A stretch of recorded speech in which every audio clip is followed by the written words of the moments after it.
আর 4 দিন হয়ে গেছে কারেন্ট নেই বলাটা ভুল, ইলেকট্রিসিটি কেটে দিয়ে গেছে। অনেক টাকা বিল এসে গিয়েছিল না, তো দিতে পারিনি, দেওয়া সম্ভব নয়। সারাক্ষণ ওরা পাখা চালিয়ে বসে থাকবে, কারেন্ট পোড়াবে, আলো জ্বেলে রেখে দেবে, আর আমাদের মাস গেলে 3000 4000 করে কারেন্টের বিল দিতে হবে। তো দেখতে পাচ্ছ বোর্ডে যে লাইন সত্যিই নেই। আর ওই যে ল্যাম্পটা চলছে ওইটা হচ্ছে আমি চার্জের ল্যাম্প, অনেকেই জানো।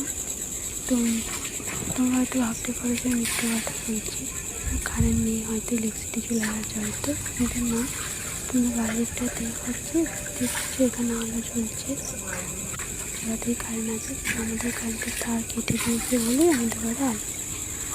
এদিকে আমি বাসন লাগিয়েছি, বাসনগুলো চকচক করছিল, সেদিকে একটু আলো আসছিল, সেই জন্য তোমাদেরকে পরিষ্কার করে আবার দেখালাম যে এখানে